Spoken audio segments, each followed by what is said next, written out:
us on Instagram. You gotta follow me at Philly Jam 95.3 FM.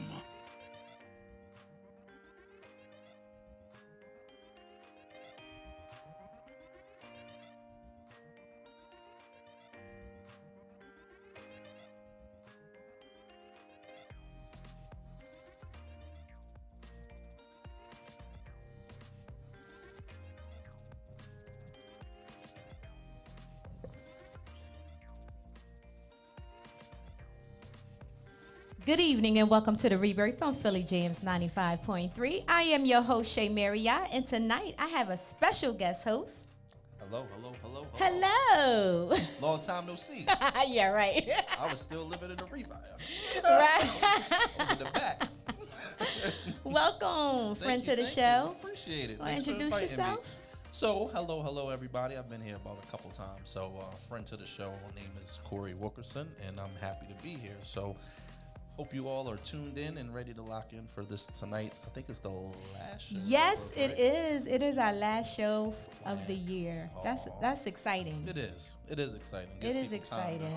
Enjoy the holidays and give you all a much needed break, I'm sure. Absolutely. Your sister is tired. She's tired. She's up all night working on this stuff for y'all. So much appreciated. Thank you. Yes. Yeah, tonight is the last show for 2022. However, I will say this. I have to give a special thank you because it's a lot that goes into the Rebirth. I got to give a shout out to Tasha LaQueen. She holds it down for us behind the scenes. Got to give a shout out to Jen Marshall.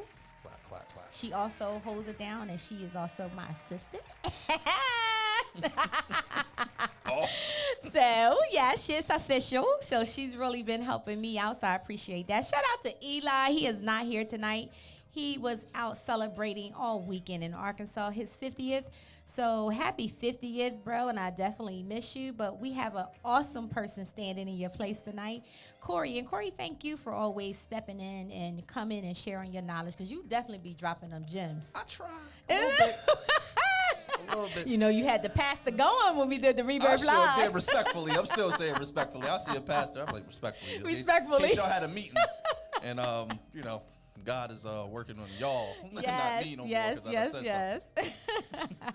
But this has been an amazing 2022. A lot has been done. We have Rebirth at Philly Jams 95.3 and Rebirth have brought you two amazing, successful Rebirth Live shows. And I'm telling you, we sold out both times. It was great conversation. What else happened in 2022? I dropped a book. Dropped a book. I dropped a book, my Rebirth Self-Healing Journey. Nice. So, I mean, I'm so excited, and I think that Rebirth is going to be even 10 times better in 2023 because we got a lot of great things coming and some changes that's going to be coming up. And we also have the Rebirth Live Volume 3. Volume 3. The men's edition. Uh-oh. Yeah, so you on that, right? I'm on that? Yeah. Sure, I'll be there. Yeah. I'll be there. Yep. You got to. Absolutely. But congratulations on y'all's success. Much appreciated. Yes, thank you. You just set the bar for 2023. Oh, man. Right? That's why I need to rest. Yeah, you do. I need to take this. You do. I need to take this month off and rest. So if you're just joining us, again, welcome to Rebirth on Philly Jams 95.3. Hey, if you'd like to tune in tonight for the conversation, if you'd like to give us a call, please give us a call at 267-908-3166. You can also follow us on Instagram and Facebook, Rebirth_radio, and Philly Jams 95.3. So we got a great show for you tonight. Yes. Talking about emotional intelligence. Period. That's a period within itself. It is. Right? But also emotional intelligence throughout your relationships, you know, whether that's romantically, whether that's your friendships, whether that's your family. And we were talking before we went live is that a lot of people don't have it. They think they do. Or we think we do. Corey, we think we do. Yeah. Right? A lot of people don't have it, and I don't think a lot of people even know what emotional intelligence is. And I'm not being smart, but I don't think people clearly really understand the definition of what emotional intelligence is. So Corey and I are going to help you with that. And I want you guys to, if you have a pen and paper, take some notes because this is important. We are all about bettering yourself, especially with the new year coming in, you know? Yeah. So I don't, Is that a New Year's resolution? I don't really get down with the resolutions because I feel like it's always, people always break it, right? Yeah, it's true. But I think that you should naturally want to be better, than you were the year before. Yeah, I agree. And I think the thing is that, it's a yearly thing, a daily thing, and a weekly thing. You should always be trying to work on yourself to get better for yourself and then better for those that are around you, right? So, we should also be challenging ourselves. One of the things that we touched on when we were at the live event is that not only recognizing when you see a red flag, but recognizing that you have them. Yes. Right. And then, if you recognize Yes. that you have them, then you can improve yourself for the better and the greater good. So it starts with you first. Absolutely. And then you can kind of produce from there. I right? love when you brought that up Yeah. because, to be honest with you, we quick, especially women, y'all. We quick to spot all the red flags. I ain't say it. You got red on too. Oh. I got red on too, right? We are quick to spot out a red flag, but we do not do a self-evaluation. Everybody has red flags. True that. You know what I'm saying? A woman that has children might be a red flag for a man that don't have kids. Yeah, right. A person that's divorced Yeah. might be a red flag for someone who is single that's never been married. Yep. Right? So it really depends. So yeah, And recognizing your triggers in life, you know what I mean? And recognize that they are triggers, and again, like triggers can go away. Doesn't mean that it's something that stays with you forever, but it's something that if you're committed to working on, kind of like what you were saying, should be working to improve ourselves and how we communicate with each other and how do we listen. Like part of emotional intelligence, I would imagine, is that being able to take in information as well as give it out. We're quick to give it, absolutely. right? But how do we listen and take it in for ourselves is super important. Absolutely. You brought up the word triggers. Mm-hmm. Triggers are reminders of the part of you that is unhealed. Y'all like that? You like that? Yeah, I'm gonna break that down. I just Triggers. did a Corey on you. Yeah, you did. Triggers are the part. Yeah, I got you. That's It's good. a reminder. It is. Triggers are a reminder of the part of you that's unhealed. That's good. Because, we are quick to say, oh, I'm healed, I'm over that, I've been working on me, all of this other stuff. But something will come up and it will trigger us. And if it triggered you, if it caused some type of reaction or, even if it caused your mood to just go in a different place, that's a reminder that that's something you still got to heal. True. Now, how would you say that was a good say? We're going to have to unpack that a little bit. That was good. I get caught up. So sometimes I'm a fan, but I'm also on the show. But when you say that, I think that's the thing. If we tell ourselves okay, I'm being triggered, where is this coming from? Yeah. Right. And I think that's kind of self-regulating yourself. I think that was part of one of the components of emotional intelligence, but self-regulating yourself and being able to say okay, what part of that triggered me? And sometimes we don't catch that until after Exactly. we react, right? Yep. And then we have to bring it back. But I think to your point, that's an excellent point, right? It's what part of this is triggering me and why am I having this level of reaction? Yep. And really addressing that. Absolutely. So that's good. Absolutely. Right, dead on point. And like you said, unpacking it. Yep. What's happening? Where is it coming from? And then work on it. 100%. All right, so let's give the definition of emotional intelligence so we can get into this. So you guys know, we're going to set the foundation so you know where we're coming from. So emotional intelligence means recognizing and understanding and managing not only your emotions, but others. Now, obviously, you can't manage other people's emotions, but you can recognize and understand that. Agreed. Right? So that's what emotional intelligence is. Recognizing, understanding, and managing your emotions. So there's 4 keys to this. Okay. There's 4 keys to this, and we are going to break them down. The first one is self-regulation. Self-regulation. Now, you said earlier that we're not just talking about our intimate relationships. We're talking about relationships, period. Relationships with your friends, with your family, with yourself. Yeah. With your coworkers, all of that. Yeah. So self-regulation. Yeah, I think the thing is I think that's, I'm sure there's other ones that are super important, but I think self-regulation is the foundation to having good emotional intelligence, or at least the start to doing it the right way. To your point earlier, knowing when you're being triggered is super important. But where do you go to kind of regulate yourself sometimes we have to practice pause. I know one of those things we used to talk about is how do you practice pausing? Something triggers you. Do you react immediately? Do you take a couple of minutes to think about it before you respond? Where is this coming from? How am I going to respond? What's going to happen after I respond? Right. Right. But those things are super important. Maybe asking questions first, not only of yourself, but the person that's kind of involved in kind of unpacking first. And why am I having this reaction? Because sometimes that's the thing that you're covering up based off of what you're responding to inside of the conversation that you're not being honest about. Definitely, definitely. Now, when I think about self-regulation, so I have to go back to a child, right? Because it's actually, that is a skill you are supposed to learn as a child. Yeah. Your parent is supposed to teach you how to self-regulate your emotions. So when you see kids that are throwing tantrums, and you know, I know you all witnessed a child in a grocery store and they just spazzing out or whatever, and they cannot stop. Now, I'm not talking about a baby. I'm talking about maybe like a 5, 4, 6-year-old. Okay. A child that should be able to like learn how to calm themselves down. If you see that going on, they don't have any self-regulation skills because that has not been taught to them, right? So, truthfully, it starts as a child. But if you really think about it, we have adults walking around that do not know how to regulate their emotions. And what does that look like? What does that look like? An adult that has unregulated emotions. Yeah, I think the thing is, too, and we have to correct it for ourselves because that only trickles down into your child, right? And if you can't self-regulate yourself, your kids are definitely not going to be able to do that, right? And I used to, kind of just thinking about, like, how do we do it culturally? What's the difference between culturally? Because you may see other ethnicities or other people just flipping out. Like, they'll get it together eventually while I'm over here in the eggs, right? Right. But with our culture, we grip them up quick.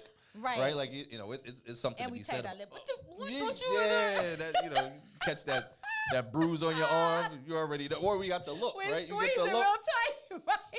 Right? Exactly. You got that look like, exactly. You better sit down somewhere. Wait till I get you home. Right? So I think, but what is the balance in that though, right? Because I think there's a balance between how maybe culturally we're raised in the African American community and other cultures, right? Because I think that I'm not saying that we do it 100% wrong either, but I think that we have to find balance because I think sometimes like we create PTSD, right? And when I was just thinking about when I've just been on this journey around like imposter syndrome, right? Right. Or wanting validation from certain people, and sometimes that comes from maybe from males, not necessarily getting that self-validation growing up. Right, so you tend to act out. You tend to have these tantrums. You tend to, when you get older, how does that manifest later? Right, in anger issues or not being able to talk correctly. Right, so when you talk about self-regulating yourself, how do you teach your children to have you feel what you feel, but be able to express it later? Right, and if you think about some of the things like you're a parent, I'm a parent, right? How would I do it differently? Right, how do I teach my son to communicate differently, or how do you teach your daughter to communicate differently to you as a parent, right? So that there's balance. So I think it turns out a lot of different ways because we just become grown kids. Yeah, absolutely. Right? Because then now I don't know how to communicate to you as my spouse or as my friend or as my sister. I don't know how to communicate. Yeah. Just getting mad and flipping out. Right, and that's usually the word that is for every emotion that we may be feeling. I'm mad or I'm angry. Right. And that might not be the case. You may be frustrated. Yeah, true. You may be disappointed. Right. You may be hurt, right? But the only emotion that we know how to really express verbally is like, I'm mad, I'm pissed, I'm angry. And that's not really the case. Yeah. And where do we learn that from though? Right? So like when you know how to express your emotion and you're so comfortable expressing anger, but you can't express kind words or you can't express you call it anger, but to your point, it could be disappointment, it could be hurt, it could be a lot of different things that you're trying to express. And if you name it what it is, it may help you communicate it differently. Yeah. You know what I'm saying? I'm not angry, I'm hurt. Right. And then I can accept the hurt versus the anger, because I'm going to challenge the anger. What you angry about? Exactly. What the hell you mad about, right? Right. But if I hurt you, I can't really say, I can't tell you how to feel, right? I can ask more questions, right? And I think inside of all of these things that we're kind of talking about, it helps you regulate yourself, the conversation, and hopefully the desired outcome before you get to anything else. Yes.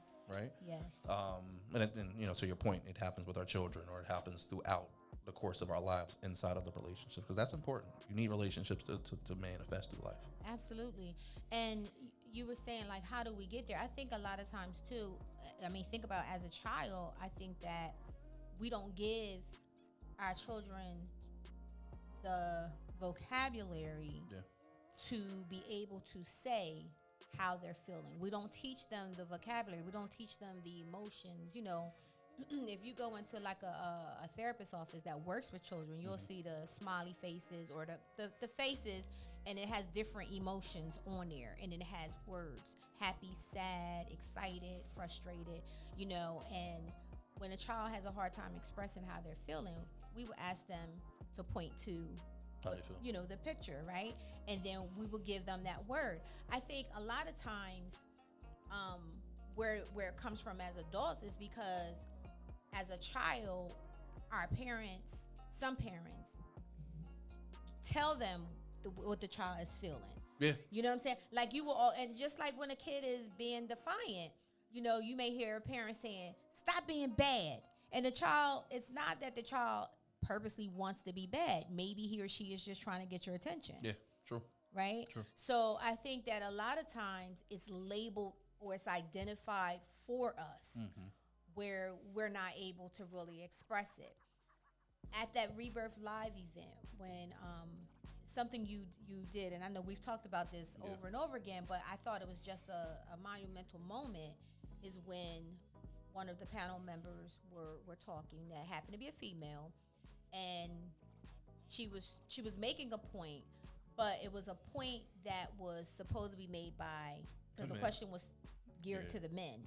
And you said respectfully 7 times, and then you said, "This is why we don't talk." Correct. This is why we don't talk. Correct. And that was like chills, seriously, chills actually went through me, because I was just like, yo, did he just say that? Like, wow. And it was like, it needed to be said, because it was a perfect example of why men shut down or withdraw from the conversation when it comes down to, you know, especially when it comes down to a woman and man that's trying to communicate. It was so funny, because after the show was over, how many men walked up to me and said, "Man, I'm glad you said it. I was going to say it, but you know, I got to go home with it, man." So, Right. But I think to the point, sometimes inside of our conversations and our communication styles, inside of our relationships, those things need to happen, and we have to get comfortable with calling those things out respectfully, right? Absolutely. Because if I'm cutting you off, that's not, nobody likes that, right? But I think it's key that you set the stage to pause and say, "Okay, here's the thing. I heard what you said. Respectfully, I'm gonna have to disagree, and here's why." And I think in that moment, it couldn't have been set up any better, because it was happening as we were talking. It was happening, right? As we were and I think talking. those are the things that we have to continue to get better at, right? And you know, if you didn't see it, please go, you know, the link, and you can go check it out. But you know, it was really just around, the question was around, you know, why do men feel comfortable talking in front of and so on, or sharing their feelings? And as soon as we did, it was met with not resistance, but it was meant to say, "Well, but you know, here's the reason why." Right. And I think we do that inside of our conversations and communication, right? We are not listening to understand or hear. We're waiting for our turn to speak. Yes. And if you take too long, then we just gonna jump out the window. Absolutely. You know what I mean? So yeah, it was super important. But again, all of that is, you know, part of self-regulation. Because I had to self-regulate myself to wait for her to finish. Right? 'Cause I was like, yo, I gotta hit this. Okay, I'm gonna do this. All right, so I gotta send this to pastors. I gotta pray first.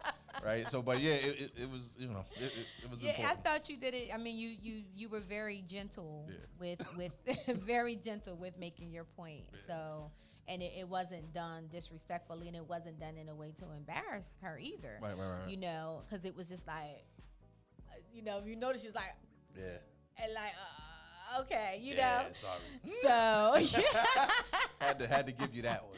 Yeah, but definitely you guys can catch that if you go to iHeart Radio and go to Philly Jams and look for Rebirth Volume 2, Love, Lust, and Relationships. It was an amazing conversation. I think it was like 2 hours of taping. Yeah. Just listen to it, man, and play it back. I'm telling you, you will definitely learn a lot from that conversation. So the last thing I wanted to mention about self-regulation is, and I don't think people really realize this as well, is the lack of impulse. You know, so like you said, you know, not listening to hear, but waiting to actually respond. That's an impulse thing, Yep. right? And then the cutting off thing is also an impulse, you know, lack of impulse. You're not having that impulse control, flying off on a handle, jumping to conclusions, just going off. You mad, you angry, you frustrated, you know, maybe you like to throw stuff across the room. You're not thinking about it, you know. That's not having impulse control. So that's also part of you know, learning how to self-regulate. Yeah, and I think the last thing I want to talk about too is just to mention that this is something that we don't all have together. You have to teach yourself this, right? So I'm 41. I just turned 41 yesterday. Happy right? birthday! Thank you. But I had to physically teach myself, and sometimes when somebody is talking and I want to speak, I even have to like cover my mouth, right, and just put my shirt up and just cover my mouth so I don't interrupt. Or maybe I have to write it down. Like if you watch, like we were. Yeah, you do a lot of writing. I write it down because I want to write down what I good. want to say, but it's distracting me from jumping in too, right? So sometimes you have to teach yourself how to communicate effectively, and sometimes it's just being quiet, Yeah. relax, Yeah. right? Like Bishop said, he said he had to sit on his hands. Right, see? Because he wanted to talk so bad, he had to sit on his hands, and literally he was sitting on his hands. That's it. For sure. So, all right. So the next one would be self-awareness. Self-awareness. How many are you self-aware? Do you think you're self-aware? I think I'm self-aware most of the time, but I do recognize is that in moments where I'm triggered, am I as self-aware as that I need to be, right? Because I think to your point, you talk about impulse and things like that. I know the things that potentially bother me. Sometimes you don't know until you get hit. No. Right? It's all good until somebody says something like, "Oh, whoa." Physically or verbally? Oh, verbally. Okay. I mean, you might get hit too, right? You might get hit too. You talk about throwing stuff across the room. Like, all right, well, I can't impulse this. I'm bleeding. But you know, but I think the thing is, like, you can be self-aware. I think you initially go into things with a plan. And I remember a long time ago, a female said to me, "You never know what you're gonna do until you get to the situation." And before you go into, if this happened, this is what's happening. Right. And that's not always the case, right? Right. So you have to be self-aware enough to be aware that you have to grow. And I know that about myself today. Like, I'm self-aware enough to know that I don't have it all together, right? And I think in some cases that you feel like you do, just based off of your experience or, you know, your ego and all of that type of stuff. But all of that comes to the checks at the door when things happen. So Absolutely. self-aware as much as you can be. Absolutely. Yeah. Absolutely. So so you guys will have the definition of what self-awareness is. It's the ability to recognize one's own emotions and make conclusions about your potential effects on one's thoughts and behavior. Now, I do have a question for you. Now that being that you're a therapist. Uh-oh. Are therapists self-aware? I don't think that all therapists are, no. And that's why we deal with this thing that we've all learned in grad school called oh my God, it just totally literally just flew out my mind. When you have, oh my God. Okay, I can't think of the word that I'm trying to say, but it's when you take on your client's stuff. Okay. Right? And you're experiencing, why can't this word come to me? This is crazy. And you bet not say because I'm 50. Okay. I heard, I see you, Tasha and Jen. It starts with a T though. But anyway, it's important for therapists to be self-aware. Okay. Because if not, you can easily break the code of ethics. Gotcha. We have a code of ethics that we have to follow as therapists. Okay. Within our relationships, right? So if you're not aware of how you're coming off, if you're not self-aware of even your body language, right? Especially, you know, if you're a female and you're working with a male, you got to be self-aware about what signals you are putting out there, because it can be taken the wrong way, you know? So I don't think that, I think a lot of us have to work on that, you know, but I think for the most part, we are trained to be self-aware because that's part of our job. I just always wonder, like, once you get home, it's like a chef. Like, I wonder, do chefs really cook when they get in the house? Like, I'm not cooking nothing, right? But when you get into your own personal life and you put that coat up, right, and you walk through your door, those tools stay in your coat at the door. Or, you know, when you get in the house, then you just become Shay now. Like, you know. Right. I don't know if I have all of these tools right now because Tyrone, you done triggered me, and now I'm to the point where I'm about to just respond to you. And you know what? It's actually the opposite. Good. I think what a lot of therapists have a hard time doing is taking off the therapeutic hat. So, you would hear people say, "Oh, you therapizing me right now." You know, right? You therapizing me right now. When you just may be having a simple conversation, but because of the tone that I'm speaking in, because I'm actually really trying to listen and understand your feelings, now you think you're in a session. Got you. And I used to get that a lot, to be honest with you. You know, I did, and it's just like, no, I'm just literally listening. You're not used to people just listening to you. Right, you talking in that soft tone, right? Yeah, Calm down. It's just like, wait a minute, you therapizing me, right? So, the word I was looking for was transference. Okay. Transference and counter-transference. Thank you, because I'm like, where did that word go from? I had totally lost it. But yeah, I do think with the self-awareness, I think a lot of therapists have a hard time taking the hat off. Gotcha. We can, a good friend of mine, and if she's listening, she knows exactly what I'm talking about. She was watching a movie with her boo, and through the whole movie, she was diagnosing the character, saying this was wrong with this was, you know, and I do that as well, but I kind of keep it in my head. I keep it in my head, you know. But she was doing this through the whole movie, and he became annoyed with it, right? So to the point that he talked to me about it. He was like, "Yo, you know her better than me. Like, does she ever take that hat off?" So I had a conversation with her. I was like, "You gotta chill. You know, like, how do you just take Nino Brown and turn him into like a soft puppy?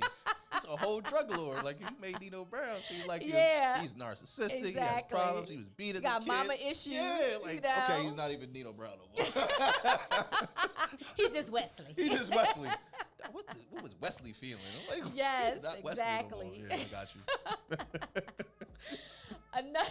Another thing about being self-aware is, and you said being able to identify your triggers, absolutely.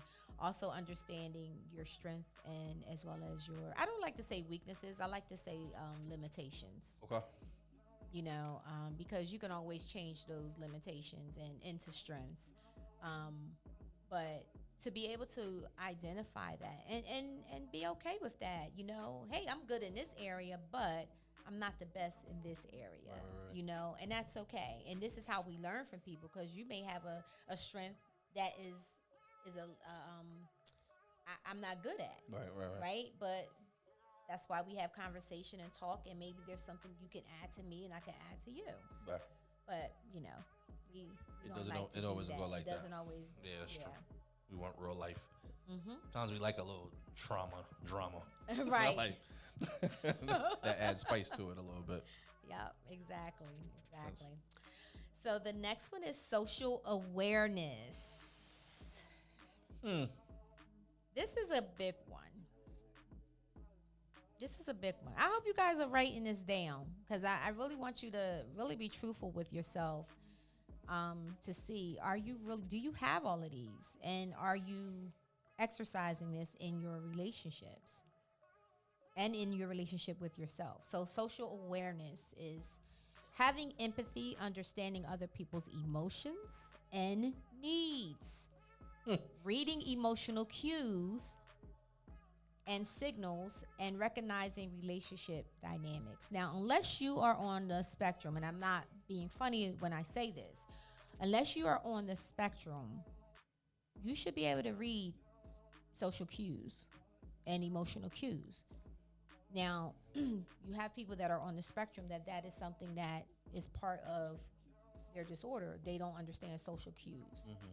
They don't understand emotional cues. So, social awareness, empathy. Yeah, I think I struggle with that one. The social cues I get, right? Even if I overestimate them, meaning like I overreact to them, right? I try not to underreact, but I think that when, again, like we were saying at the top of the show, is that when you're triggered, it's hard to keep all of that together, right? Because you want to be heard. You also want to be validated. Sometimes there's a table turn, like we talked about the show, where we're talking about Shay's needs, and then based off of you triggering me, I flip it, and now we're talking about my needs, right?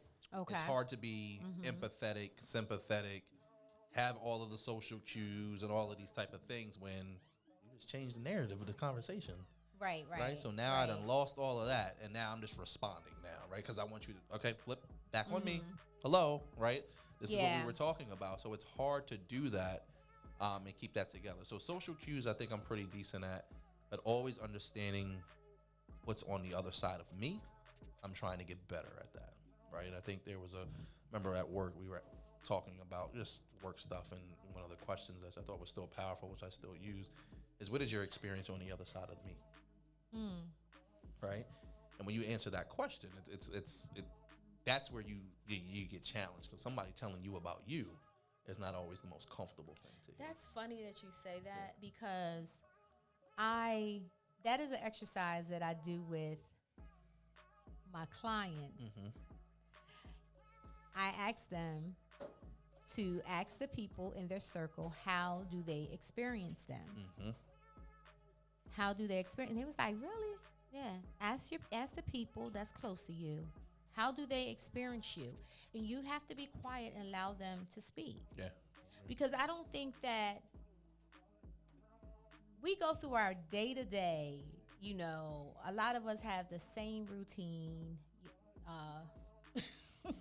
bright light, but sorry. Where were you on the side of the hour? Yeah, right? I'm like, whoa. They about to snitch. She had that first 48 light. Sorry, y'all. That kind of caught me off guard. But a lot of us are not aware how we are coming off to others and how others are experiencing us. And sometimes people are totally experiencing us. Their experience of us is not what we think we're putting out there. True. Very true. Yeah, I think that's super key. But I think the other, same point. Being able to take that in and hear that, because I think the thing that it's challenging is that what I'm putting out there and what my heart says to me, that I feel like I should be projecting or I'm trying to project, is two different things. And when your heart versus how you're showing up in the world conflicts, that's what we're battling. Right? Like, you know my heart, girl. Like, or you know my heart. You know how I really feel. You know me, right? I get all that, but that's not what I'm perceiving. Right. And then especially, the thing that I've always challenged people with, like, what if, so I get how you're receiving me, but what if that still has to do with you? Yes. Right? Like, that ain't got nothing to do with me. Like, exactly. Just because you got a problem doesn't mean that I'm, like, jammed up. Like, I'm just this toxic person because you can't receive it. You know what I mean? Exactly. So that's where, again, to your point, those social cues go out the window, because, like, I see you reacting, and I just, but yeah. Yeah. That's where I'm at. You just hit the nail on that, because I had a little experience of that just before I came to the show. Traffic, girl. No, actually, it wasn't traffic. Okay, it was actually, and this was actually a text. Okay. To be honest with you. Got you. But the thing about it is, people take text out of, it really seriously. I mean, how can you? I don't know. I never get, unless I'm texting in all caps, which actually I told Tosh the night I was sending her something, and I happened to have the caps on, and I saw the caps was on. I said, hey, I wasn't yelling at you. I was like, I wasn't yelling at you. I just didn't turn my caps off. But, so I'm constantly, I'm constantly just working throughout the day. I'm constantly working. So I'm not on the phone. And everybody in this room, they definitely can say, yep, she's right. I don't really have time to be on the phone with you, right? So if there is some information I need to shoot to you, or if you need to shoot me information, the best thing to do is just to text me, right? Now, usually my text is straight to the point if I'm in the middle of doing something, right? So I actually sent the text and I'm not going to say to who it was or anything like that because they do watch the show. Oh, okay. But I sent the text just letting this person know some important information. And I said, hey, such and such, such and such and such. It was no caps. It was no nothing, just straight details. Yeah. And the response was, hey, you could just pick up the phone and we can just have the conversation. I'm willing to, whatever. And because your text is coming across a little rough. Huh? I'm like, what was rough about it? Then I had to go back and reread it, and I'm like, dun dun dun dun dun. Okay. And I was like, but then at the same time, I had to think about the person that I was speaking to. Gotcha. And when you said that, and I literally, and I responded back and I said, no, I wasn't being rough. I was just to give you the details of what's coming down the line and just letting you know that was that. How was your day? Right. You know what I'm saying? Because I do think that when people are going through things or they dealing with certain things or they're just in a place of always feeling like they gotta, that's a you thing. That has nothing to do with me. I'm working. I saw the email came across. I said, oh, let me send this right now so I won't forget. That way you have the information. And it was taken wrong, but to sum it up, it was laughing faces, and then that was done and over with. So I'm like, so now when I talk to you, I got to make sure I put laughing faces there so you know that the information that I'm sending you, I'm being happy about. I don't know, like it doesn't make sense, Yeah. So I think that you do have to, again, that self-awareness. That's where self-awareness comes back into play. Right. Don't put that on somebody else because you took something out of context or you're upset about something. If you're rereading a text or someone say something to you, check yourself and see, why are you feeling that way? Yeah, 100%. Because it doesn't necessarily mean that the person... Now, you do have people that come off nasty, mean, rude. But, that's a whole different thing when you're just having a conversation and now you're getting offended by something that I said. Yeah, I agree. I think sometimes, but even inside of that, to your point, like you have to self-regulate yourself. And, granted, me, I had time to pick up the phone and kind of address it then and there. Mm-hmm. But like once I call you, then like, what are we addressing? Like I'm addressing the fact that you're offended. I'm not even communicating what I need to communicate to you. So, but to your point, I think that we have to make sure that the way we are receiving information and the way we're delivering information, it's all a part of the emotional intelligence space. And you have to really check yourself to say, yeah, I was tripping. Maybe you have to kind of like talk to yourself through it. And I think the other thing is like, do we feel like we all have time to do all of these things, right? Because emotional intelligence is something we need, but it's also like airport security. Like we want to get to the end of the front of the line. We don't want to have to. Then something happens, and then we want all of those self checks and balances, right? Yeah. So, I think that we have to just make sure that we're checking ourselves. What are the relationships that we feel like we need to implement these things for? But honestly, it's really for yourself. Again, back to what we were talking about, red flag, collecting, or recognizing that you have them. You need to have, if you have a communication issue, you should know that you do. But you also should be improving your communication style because it's going to serve you in business, it's going to serve you personally, and it just really kind of serves you for yourself too. Like, how you show up and how you command the room or how you show up in a room, people recognize that. Yeah. And you always want to be received well. And if you find that people don't want to be around you, maybe you then you might want to check. Yeah, it's not always everybody else, dude. It got if you having these issues at work, my thing is this: if the issues are showing up in more than one place, then it's you. It's you. Yeah, and you got to be able to go get that medicine. You know what I'm saying? And you have to have somebody in your circle or around you that you trust enough to go have that hard conversation with you. And maybe it's not hard. It's just really a self-check, right? Just like you get checked up for your physical, you have to get checked for your mental and your communication style as well, because those things service you outside of anything else. And I think the only people that usually have a hard time with that is narcissists. Because it's hard to check a narcissist about how they making you feel, because that's part of their narcissism. True.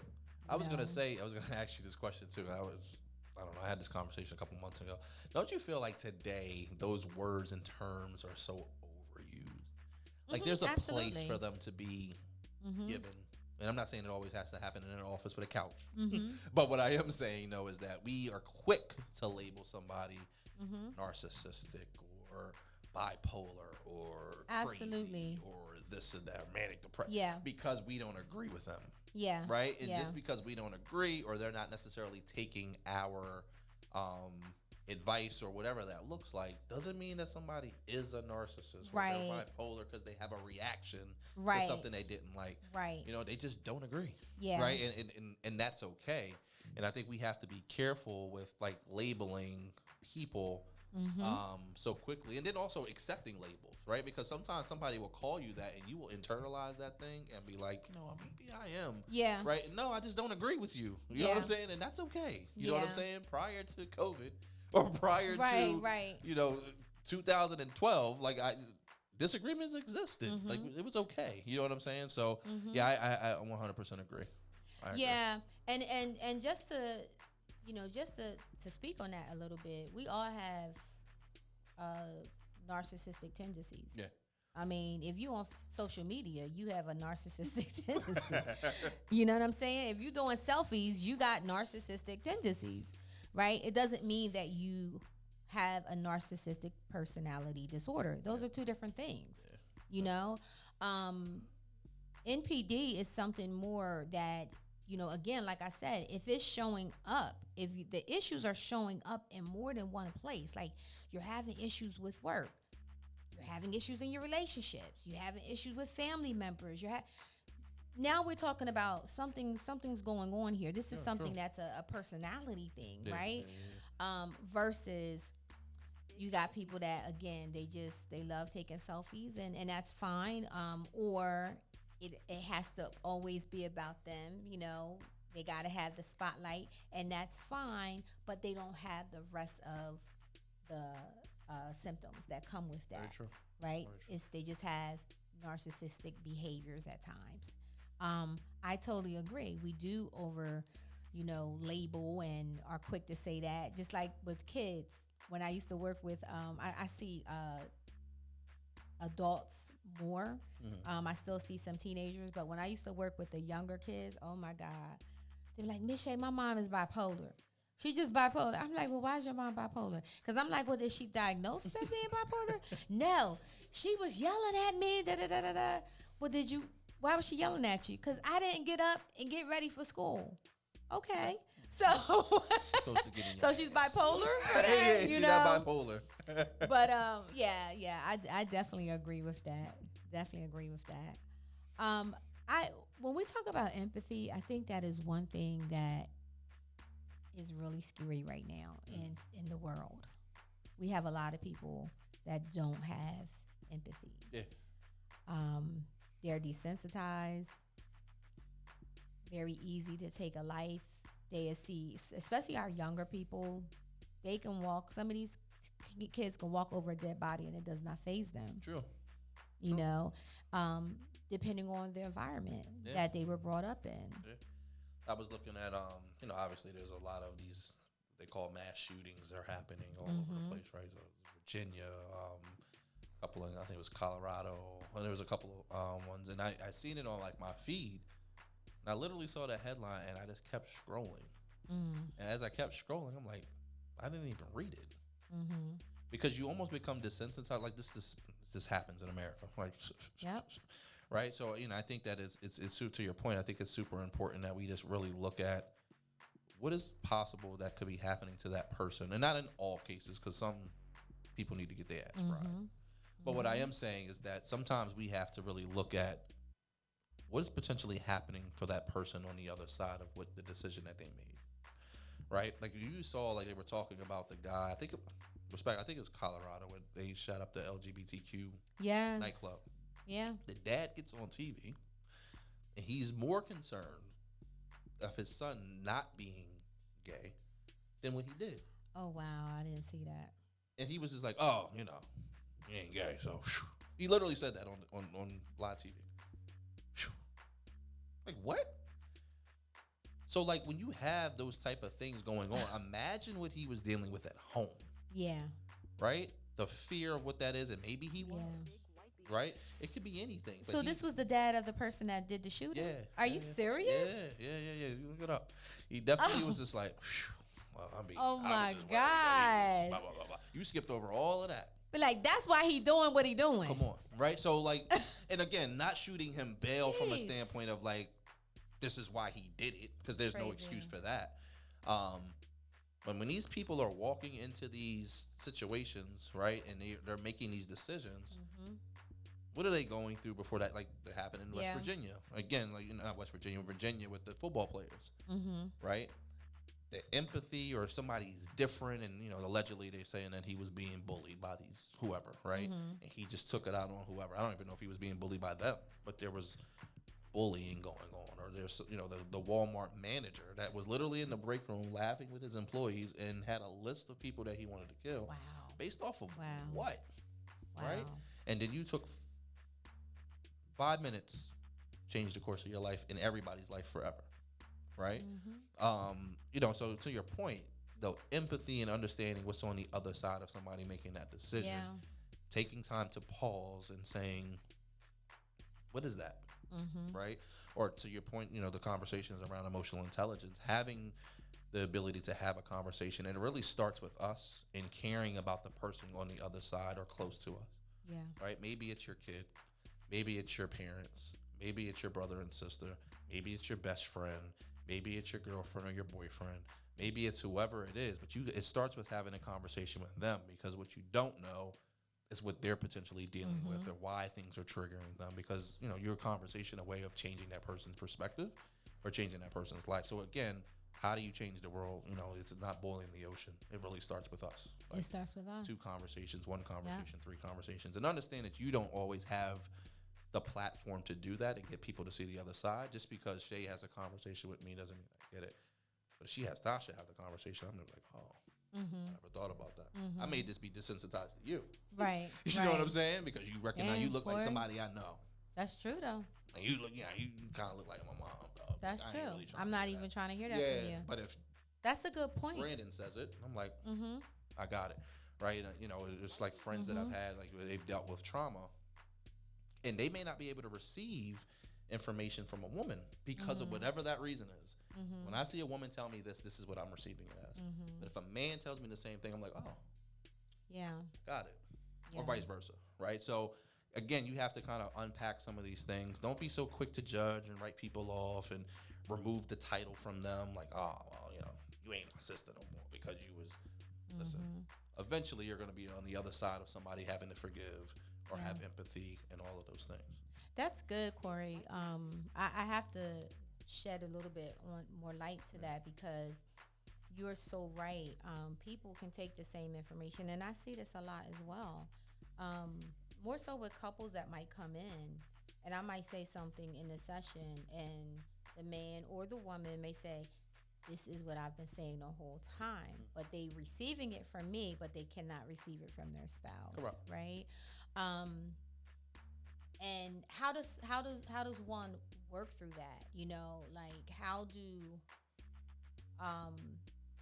like what you said, if it's coming from a woman, they might not receive it, but if a man says it, they can, they can take it in because they're desensitized for whatever reason. Yeah, I think it's so many different reasons as to why that could potentially happen, right? You have to just be invested in it to potentially the answer is the reason why you're doing it has to be more important. The goal has to be more important than how you feel about it, right? So if I'm willing to hear, like, because sometimes people's reaction is like, you know what, girl, we were just in this counseling session. Shea just told Corey exactly what I've been telling him. Why he listened to her? You make it about everything else. Oh, she got braids. She a therapist. She's X, Y, and Z. It has nothing to do with that. Yeah. You could be my abuser. You could have said something to me 3 years ago that triggered me to not be able to respond to you a certain way. And I just don't know how to articulate that to you. Or I may not even recognize it. It may come out later. Right. But at the end of the day, you can't necessarily attach that to the person as the counselor. That could be attached to a trauma response, right? But is that what's more important? That they got the message and they're willing to change or change their behavior based off of that, or who they're receiving it from? Because but you know who taught me that, and I'm still learning, is my children, right? Because as their father, you would feel like, or their parent, period, right? Because it could be their mom too. You feel like, okay, well, you have this level of respect out in the world, and people respond to you and they listen to you. You get home, it don't mean nothing else. Like, what, Dad? Right? And they'll challenge that, right? And it doesn't mean that they're not going to listen, but they listen to it in a different way. You're used to getting a certain level of response. But I noticed that with my son, my brother gets a different reaction from it. And that's okay.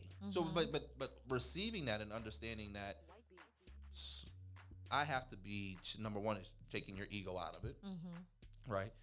And just like when I was growing up, I might not have necessarily listened to my mom and dad the way that, based off of what they were giving me. Right. But when my brother said it, it was very different. Because either I related to him, or I had a different level of respect for him, or I've seen him embody it with his children, or it's not authoritative, it's he's really giving me advice. Yeah. I accept advice more than authority. Yeah. Right. So like when you think about some of those things, and again, we get caught up in the world and we're the hamster wheel of life. So we're, but when you take a step back and say, okay, what am I trying to accomplish here? What's my end goal? How do I communicate this differently? All of those things come into play. You may not be the person that gets somebody to change, right? There's a reason why your pastor may be somebody that you embody, or your boss may be somebody that you can. We get information from different people. Yeah. Right? We hear it in a song. You're like, you know what? You need to make it change my life. Right? You know what I mean? But it comes from different sources. So you have to be open to it all. And I think, again, it goes back to the self-awareness because you need to be aware of how you receive information 100%. As well, right? So a perfect example, one thing I noticed even with myself, right? Here I go, put my business out there, but it's okay. It's a tone, a person's tone. And I'm sure other people can relate to this, but my mother and my grandmother, my aunt, I was raised by very, very strong, amazing women. And those are the voices that I heard, that I've, heard all my life growing up. My mom, gentle spirit, soul.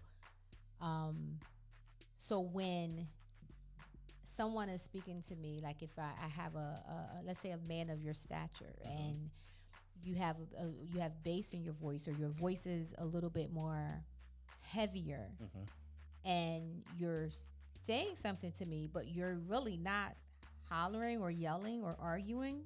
You're simply just making a statement or maybe asking me a question, but because of the tone of it, it feels like it doesn't feel comfortable. Correct. Right? Yeah. And I'm okay with saying, like, because I have everything good? Like, you all right? Whatever. Like, what are you talking about? Right. I'm just talking to you. Right. And I'm just like, okay. But I had to bring that to that person's attention. Yeah. And I'm like, I didn't grow up with a dad in the household. Yeah. So to hear a man's voice like that, and the deepness of his voice, it so it's like, okay, it got my attention. Yeah. But I don't know how you feeling. Like, are you good? Yeah. Right. So, And I'm sure, I don't know if other people had that experience, but I had to understand what was it? Like, what was it? Why do I, now what is it? And once I recognize it, I'm like, now I was able to convey it. Correct. And able to say, this is what it is. Right. You know, I grew up with women, you know, and hearing that bass, that voice or whatever, and, you know, it just feels a little bit different. But they were also a person that speaks a little higher. Okay. You know what I'm saying? Or a little bit louder or whatever. Right. So they may be feeling like they're talking normal, but to me, it sounds like you yelling. At me. Yeah. You know what I'm saying? Sure. So once you have, but if you don't understand that and able to convey it, that's an argument. Oh, 100%. I don't even heard what you said. You know what I'm saying? Right. I know you ain't yelling at me. Right.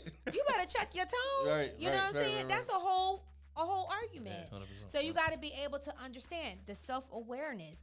And if you don't know what it is, think about it. What is triggering me right now? What is happening right now in this moment that is making me feel uncomfortable, right? We have this thing that we do in therapy. It's called stop, think, and do. Okay. You literally have a couple seconds, right? And we usually use this with kids that have ADHD, but also with adults that have issues with impulse. They lack impulse control. You can use this with anything, even in the situation I'm saying. What's it right? called? Stop, think, and do. Stop, think, and do. Right? So if something's going on, like, Yep. so if we use that, go on, take them notes. I am. If we use that example that I just gave you, right? And literally, that's what I did. I had to stop for a minute. Okay, before I respond, before you react, stop. Think about what is going on right now for you. What are you feeling? Think about the consequence of whatever that action you was ready to take, rather it was something verbally you was ready to say, or if something physically you was about to do. What is the consequence of my action, right? And if it's negative, do something different. Yeah. Stop, think, and do. And you literally have seconds to do that. And that's exactly, I stop. Okay, what's going on with me right now? What am I feeling? You know, am I feeling attacked? Am I feeling like, where is this coming from, right? Think about it. Why am I feeling this way? You know? And then you do something different. And my choice to do something different was, you know what? I think that because I wasn't raised, you know, I had to think about where it was coming from. And it took a minute for me to identify it. But then the way I conveyed it, it was just like, okay, I got it. Yeah. I got it. And that person had to work on that. Gotcha. They had to work on it, you know. And it wasn't a thing of, I got to speak gentle to you. It wasn't even, it wasn't that. It was just like, okay, I recognize that, you know, we all grow up in different households. Yeah, true. We're raised differently. You know, our behaviors are different. So when it comes together, you know, you don't expect that person to do and say and speak and the same way that you do. If that's the case, then you might as well just be by yourself. Right. You know? Right. So definitely something good, to, though. yeah. So did we even go to the management? I don't think so. That's the last one. Yeah, that's the last okay. one. Yep. Wow. All right. So the last one will be, what was it? The management. Relationship management? Yeah, Relationship management is the last one.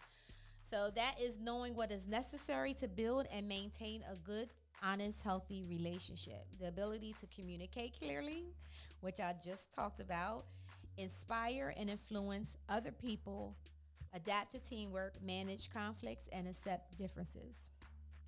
Yeah, I mean, I think that you take all the ones that we have talked about, and really, what is your desired outcome, right? When you go to communicate, when you go to respond, when you go to deliver, whatever that is, what is your desired outcome? Are you looking for this person to change? Are you looking for this person to acknowledge what they've done? Are you looking for an apology? All of those things should gear you to how you're going to show up to that conversation, and really understanding what are the things for me that I would want from a respect standpoint inside of my communication style and dealing with this person. I don't want this crazy tone, because who wants to be yelled at? Right. Nobody. Right. I definitely want them to hear what I have to say. Do I do it in an environment that is level for everybody, right? I'm not going to do it in the middle of the game. I'm not doing it in the middle of her paper. I'm not doing it, where I have their attention. And really sometimes, I've always been a big fan of really setting the stage. Here's what I want to talk about, or here's the issue that I'm having. What I would like to do is have a conversation about it, and hopefully we can get to the other side of it. Or you're just setting ground rules for your conversation, right? I think you recap the week. Whatever works for you has to work for you, but you have to make sure that it's working. Right. Not that you're just getting through it, that right. it's working. If not, then you need to kind of remix what you're doing. You yeah. know what I mean? Because the goal is for change to happen, or we to improve our relationship, or to improve whatever we feel like the deficiency is. And you you sit down and you develop whatever that plan is together, kind of like you just said, right? Yeah. Here are the things that I do like. Here are my deal breakers. Cross this line. This is where it's going to go. We stay inside of this box. We good. You know what I mean? So that's how you kind of manage your relationship, and it has to be for you though. What works on IG, Facebook, TikTok, all of these other things, it's right. not you. Right. Twitter, right? We see how that goes, right? Whatever works for you is for you and y'all. Yes. That's it. Yes. That's it. You know where I think this is important in your overall relationships, but you know where I think it's really, really important? A parent to a child. Very true. I really do. I think that if you're able to have relationship management when it comes down to your children, man, could you imagine what you build them up to be? Yeah. I mean, they will be very, confident, children that are able to, be aware of themselves and others, empathetic, able to convey their feelings, emotionally intelligent. And that's what this whole conversation was about tonight. It's important. All of these things, and I have to give this was Corey's topic tonight. Corey brought this to the table tonight, and I thank you for doing this, because I think we all should be looking at, how did I show up in 2022? Right. Yeah. And really be honest with yourself. Like, how did I show up? Think about that, and then think about how you want to show up in 2023. We shouldn't be doing the same things that we did 5 years ago. We shouldn't be still doing those things. You're not evolving if you are. Right. And that's what we're here for, right? We're supposed to be evolving. Yeah, true. Right? So, and part of evolving is being able to grow mentally, emotionally, spiritually, as well as physically, right? But a lot of us we're 40, 50, 60 years old, and emotionally, we still stuck at 8, 9, 10, 11 years old. Very true. Right? We still stuck at whatever trauma we went through, and we still blaming because my daddy wasn't home, or because my mama wasn't home. We still blaming everything bad that's going on in our lives. We still blaming it on that. Yeah, true. So it's really time to really be accountable. I think that's one of the ones that probably should have been in here, is being able to be accountable, and just be that change. Again, Gandhi said it best: be the change that you want to see in the world. Yep, agreed. Right. And I think to your point, the accountability also comes with being kind to yourself, understanding that nobody really has this world figured out. And just because you've been doing it for 45 years or 41 years or whatever that looks like, doesn't mean that doesn't make you an expert, because this thing changes all the time. But being accountable to yourself, being kind to yourself on what you're going through, and being able to talk to yourself in a way that makes sense to you, so it can make sense to everybody else. Absolutely. Yeah. You guys if you're able to apply those 4 things, I promise you, not only will you will feel better as a person, and you will see the growth within yourself, but your relationships will be much healthier. 100%. And that's what we want for 2023. Yes. 2023. This was amazing. It was good. This was really, really good. Thank you so much for joining me tonight. Cool. Yes, thank you guys for tuning in. I hope you got some gems out of this conversation, and you can take it and apply it for 2023. This was a great show, and this was our last show for 2022. However, we will be back January 9th. Is that correct? January 9th, we will be back 2023 for the new year, a new rebirth. We have new events coming up. It's just a whole new flavor for the whole show. So I'm very excited about that. In the meantime, I hope you guys have an amazing holiday. Merry Christmas. Happy New Year. Thank you, Corey. Awesome. Thank you so much. Thank you. Everybody be safe out there. And I think lastly, make sure that you tell the people that you love and care about how you feel. Don't let days go by and issues go by without, because tomorrow ain't promised. Yeah, absolutely. Sure. Absolutely. Shout out to Eli. Yes, happy birthday, sir. Happy birthday. I seen that walk-in dance you did. Yeah. That was something. Eli will be back with us in 2023. Again, we have the Rebirth Live coming up March 25th. We actually got a date for that. So that would be March 25th, 2023. We wish you guys an amazing holiday. Take care of yourselves. Take care of each other. And until then, I will see you in 2023. Thank you for supporting us here at the Rebirth and Philly Jams 95.3. Good night.